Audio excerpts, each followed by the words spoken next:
For 10 years, I raised my wife's daughter, paid every bill, endured every insult. Then one night, she called me a nobody and smashed a champagne bottle at my feet in my own home. But the worst wasn't the shattered glass. It was my wife's smug smile as she watched. That was the final straw that drove me to make the most ruthless revenge decision. Now I'll tell you how it happened. For almost 10 years, I covered all the expenses of our house, paid for electricity, gas, mortgage, food, and even sometimes indulged my wife with the little things that she thought we deserved. I didn't complain, at least not out loud. It seemed to me that taking care of the family was a manifestation of love, creating a common future. When I married Sarah, I was sure that I was building this house, this family. I couldn't even imagine that the cracks in our foundation would come not from indifference, but from those whom I considered saved by me. Sarah had a daughter from a previous relationship, Madison. At the time we met, she was 12, an age when it's too late to call someone new dad, and I didn't insist. I only wanted mutual respect. I tried to be there in everything, helped with math, went to school plays, even pretended to be interested in those endless TikTok dances in the kitchen. I wasn't trying to take her father's place, but just wanted to become someone who doesn't disappear from life.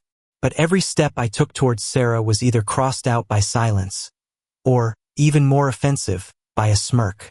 Funny, but disrespect doesn't always come loudly. It can penetrate the house quietly, like dripping water from a faulty faucet.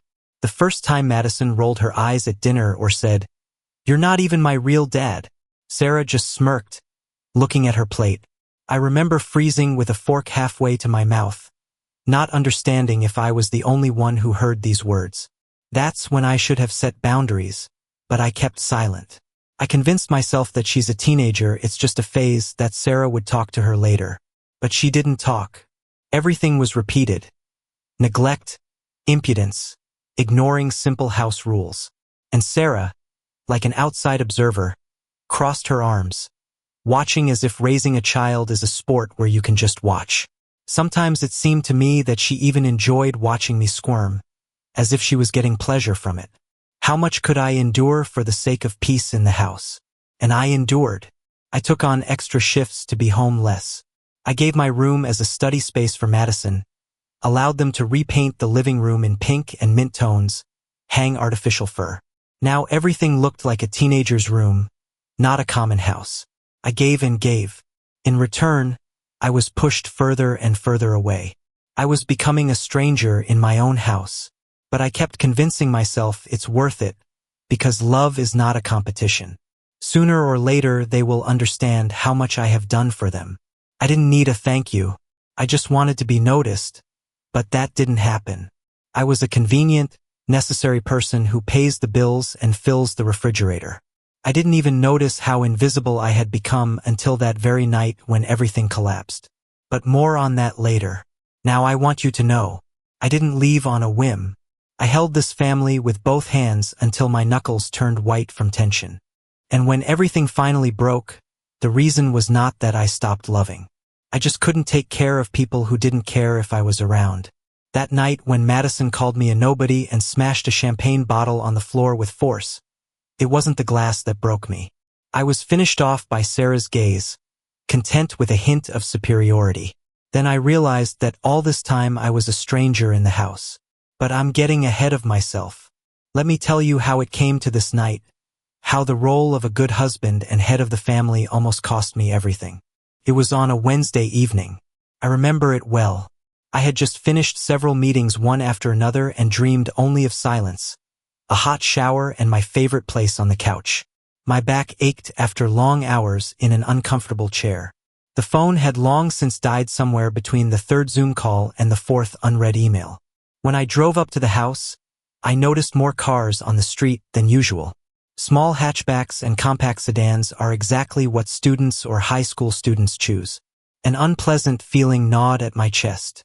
I already understood that something was wrong. I opened the door and immediately went deaf from the bass. Music was blaring from the speakers that made me want to grab my head. A typical party with tracks in which I couldn't make out a single word. Not that I cared. The living room, my living room, had been turned into something resembling an impromptu nightclub. LED strips shimmered pink and blue along the walls. A crowd of teenagers stood shoulder to shoulder. Someone was laughing. Someone was posing for photos. Someone was pouring drinks into cheap plastic cups. And in the very center, like a real queen, shone Madison, all in sequins, a short top, high-waisted jeans, holding an extension cord in her hands. She didn't even say hello, just glanced and arrogantly threw. "You can go upstairs if you don't like it." I blinked in bewilderment. "What's going on here?" I asked, trying to shout over the music. Madison rolled her eyes. "Just a party. It's nothing like that. It's a school day today," I said. "And this is my house. You didn't even ask." Here she grimaced with exaggerated theatricality, as if I was an annoying nuisance at her party. "You always ruin everything. Just go upstairs and don't get in the way. No one invited you here." I clenched my fists. I demanded to turn off the music and ask the guests to leave. Well, she just laughed, and then, turning to her friends, shouting over the bass, declared, "See, that's what I was talking about. He's just a tyrant. How good it is that he is not my father." And at that moment something inside me broke. I stepped forward, trying to restrain myself. "I'm serious, Madison. That's enough." Everything happened in an instant. She grabbed a half-full bottle of champagne from the table, waved it and smashed it on the floor near my feet. Glass shattered, foam and splinters scattered around the room.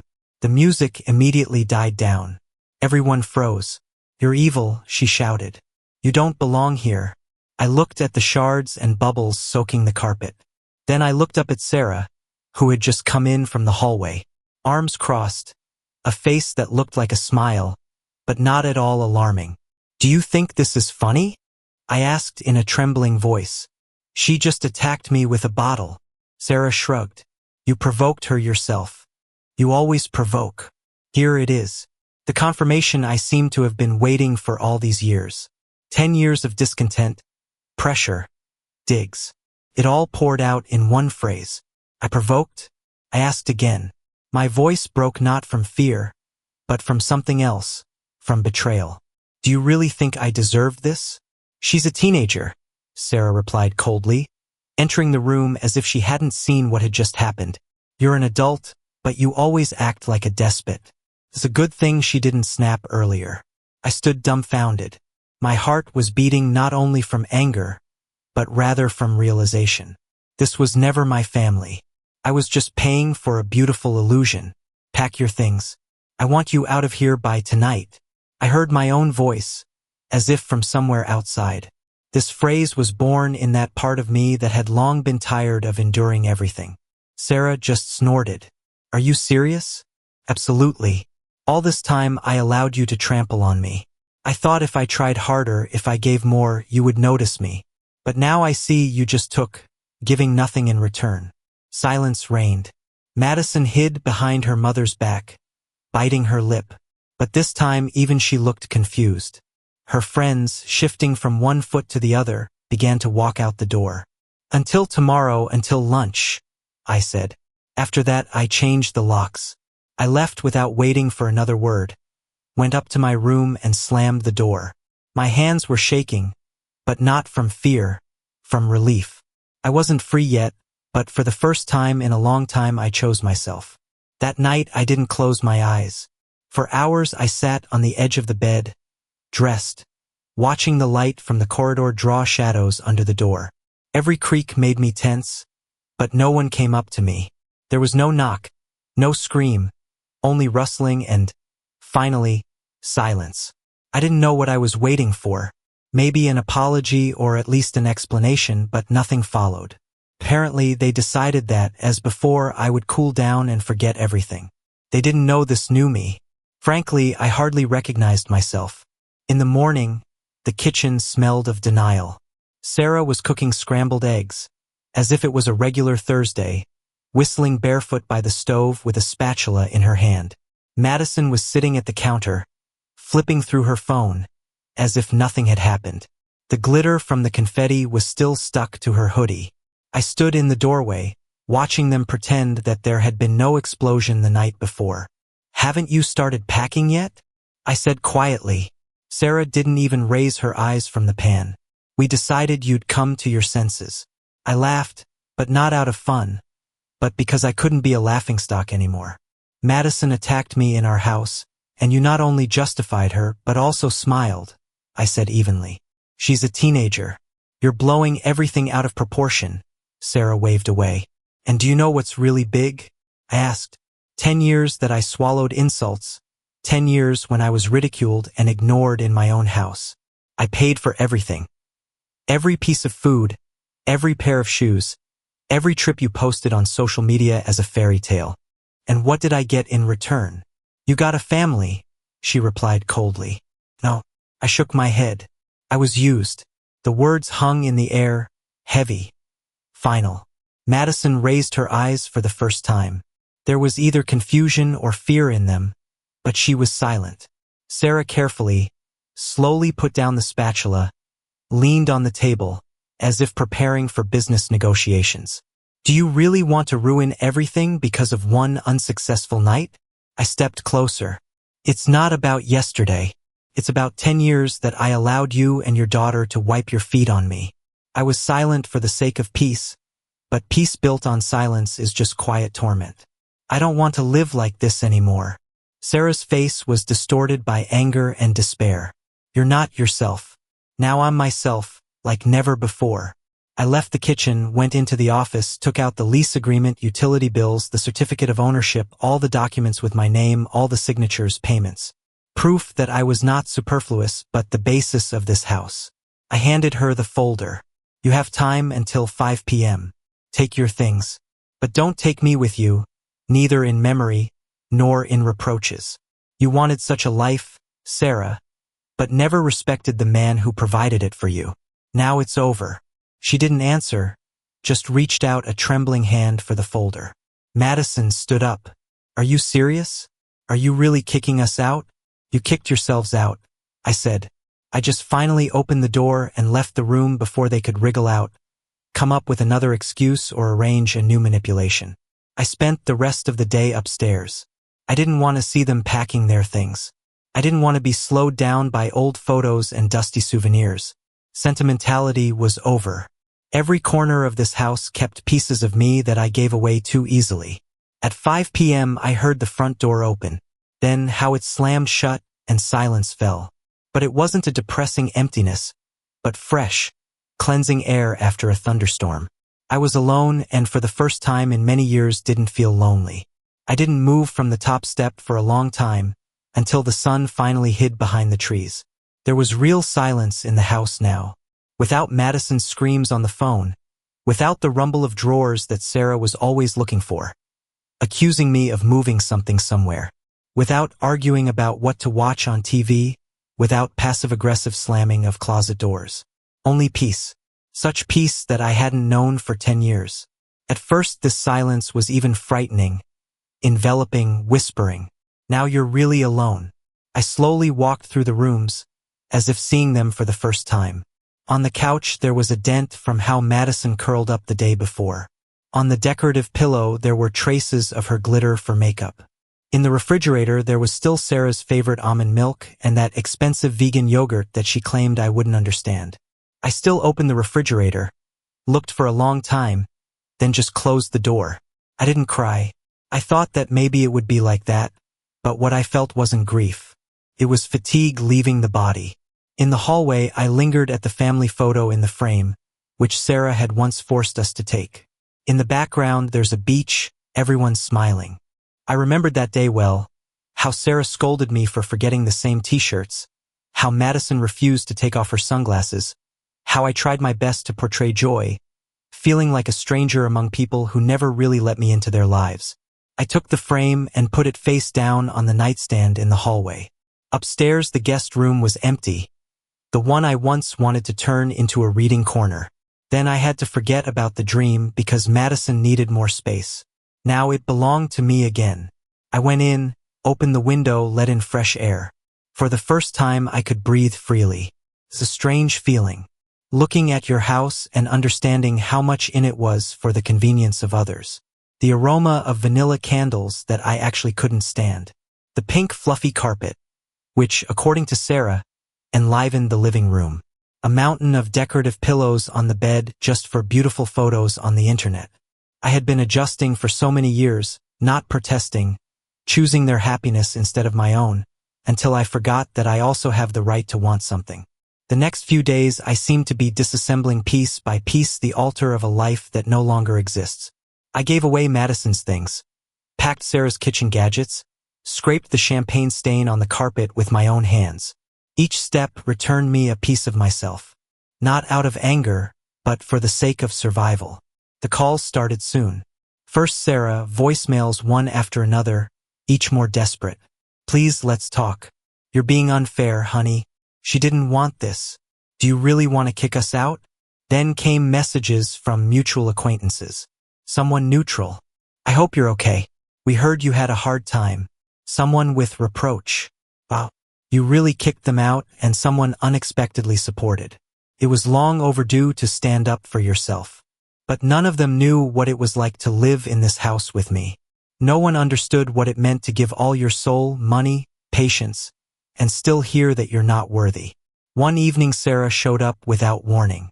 The doorbell rang. I looked in the peephole. She stood there with makeup on, as always when she wanted to achieve something, with the same demeaning look. I didn't open the door. She started knocking harder. Are you seriously not going to talk to me after everything? I was silent. You're acting like I cheated or killed someone. Her voice trembled. She was almost crying. You can't just cross us out like that. I leaned against the wall inside, letting silence answer for me, because the truth was that I could. I had already done it and would do it until I felt whole again.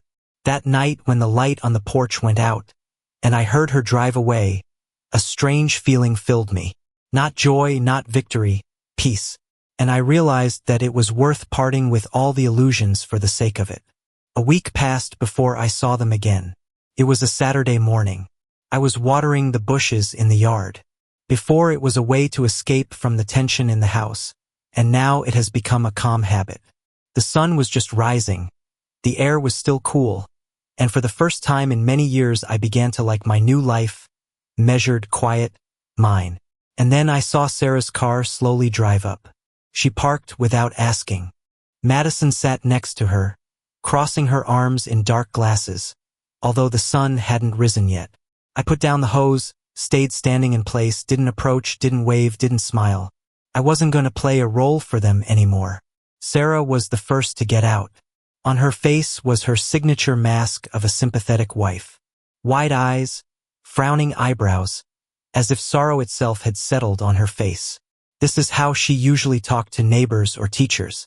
This mask made her the reasonable side for everyone. I didn't come to argue, she said. Great, I replied, because there's nothing to argue about. She glanced at Madison. She reluctantly got out of the car and stood next to her. She looked thinner, embittered, but maybe a little less self-confident. I'm sorry, Sarah began in a voice that sounded contrived.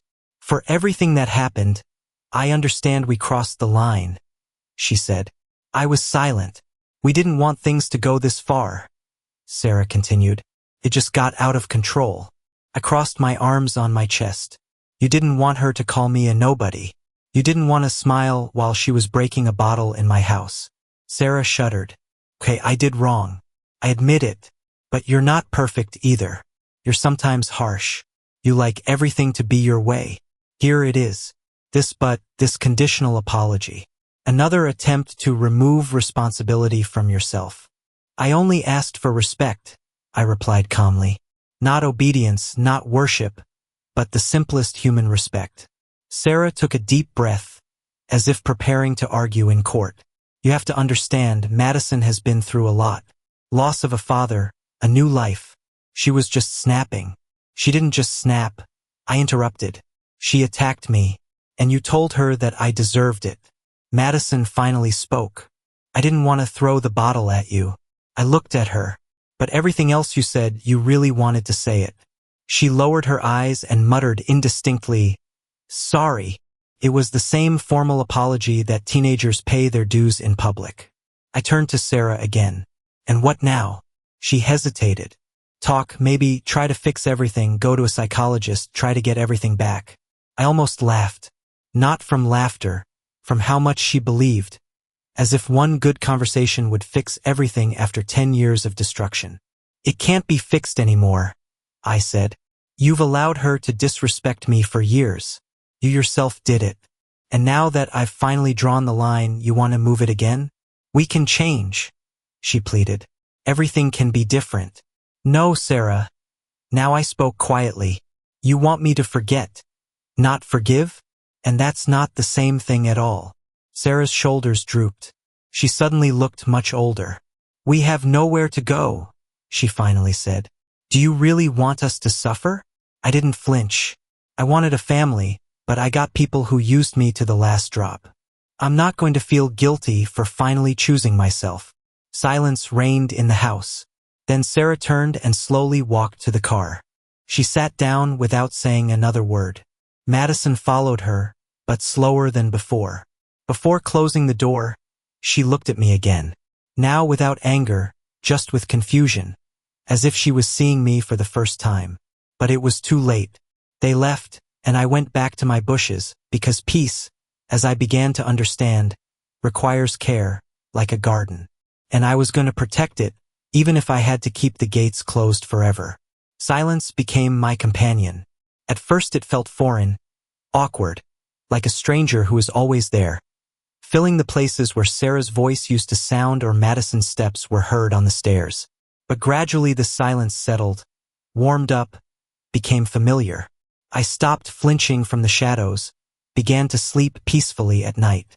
For the first time in many years, I was no longer waiting for insults, no longer tolerating eye-rolling, no longer swallowing my dignity for the sake of a semblance of peace.